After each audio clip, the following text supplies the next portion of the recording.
Let's be real. How many times have you reached the end of a semester and thought, I could have done so much more? We are staring down the last 60 days of 2025, and this is your final massive opportunity to build habits that stop the burnout cycle and make next year feel effortless. I've spent months researching the science of focus, productivity, and circadian rhythms to create a system that actually works for students. I call this challenge Ascent 60. It's 6 simple, non negotiable steps that you commit to every single day. No more waiting for Monday or next month or even tomorrow. If you are ready to flip the script, get focused, and truly ascend to your highest academic self, let's get into the rules. Just a quick but essential note. Maybe you didn't start this challenge the exact day I uploaded the video. Maybe you're watching a few days or even a couple of weeks late. It doesn't matter. The goal here is 60 days of commitment, not calendar perfection.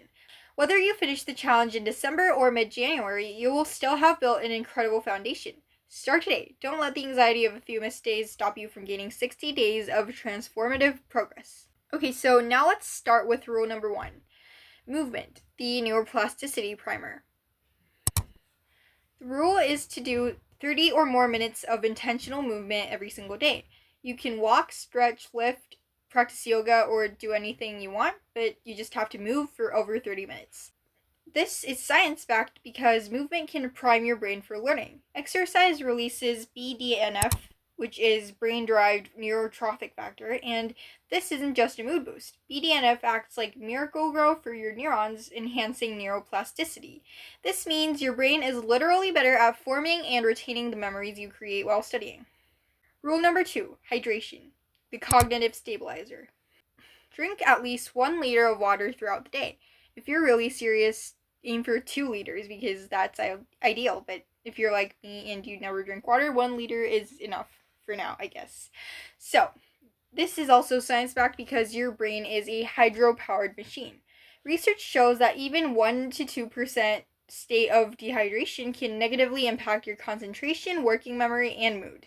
By front-loading your water intake, you prevent that mid-morning brain fog and keep your cognitive engine running smoothly.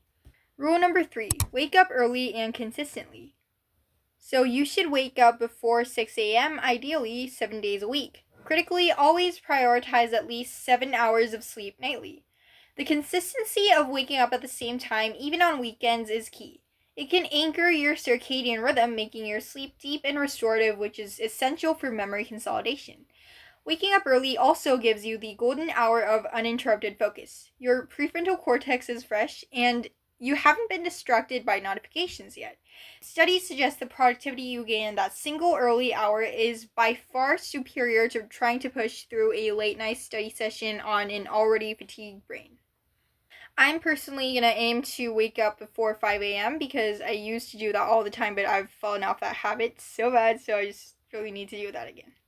Rule number 4 is to study and complete your entire to-do list. So, you should study for at least 2 hours every single day, and most importantly, finish your entire to-do list for the day. This means zero procrastination on tasks.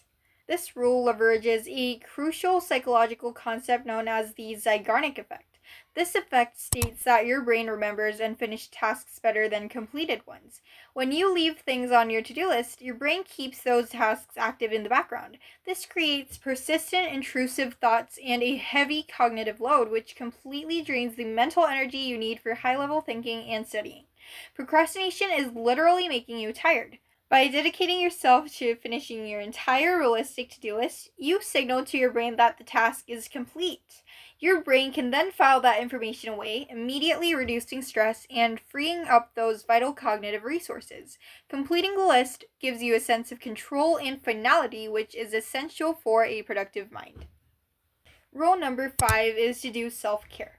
You need to do 1 intentional act of self-care per day. This must be active, like journaling, meditation, calling a friend, or mindful stretching. Obviously, not something like scrolling. Self-care is important because it can be active recovery for your brain. Short intentional breaks lower the stress hormone cortisol. High cortisol over time is definitely not good. It literally shrinks the memory centers of your brain. Daily self-care is not just a luxury, it's a physiological requirement to keep your mind sharp and prevent long-term academic burnout. Rule number 6, the chapter. Read one chapter of a non-academic book every single day. Fiction, biographies, history, it doesn't actually matter. Just make sure that it's not for your schoolwork and you're just reading it for the sake of expanding your knowledge, because that is what we're doing. So reading, this is also science-backed. Duh. Reading is a powerful exercise for your brain's connective pathways. It improves your vocabulary, concentration span, and particularly with fiction, your theory of mind, aka social intelligence. It's a dedicated period of mental stimulation that actively lowers screen time and stress before bed. So, doing this alone is achievable because it is a simple and powerful challenge, but a way to up it even more is to find accountability. So, you could share this video to a friend and do it with them, or you could find a friend to do it with right here in the comments. Just reply to someone looking for a partner, or comment yourself that you need a partner to do this challenge with. And since we have a very close-knit study community here and so many of you are super great, I am sure that you will be able to find a good accountability partner, and you can check in on each other and see how they are doing with the challenge and motivate each other, and so on and so on. So yeah, 60 days, 6 rules.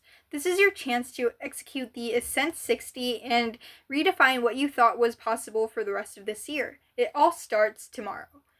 The only thing you have to do now is subscribe so you don't miss my weekly accountability updates, and set that alarm for 5 a.m. or 6 a.m. if you're new, I guess. And finally, if you are absolutely serious about maximizing your focus and achieving a true peak performance, I want to personally invite you to join the channel membership.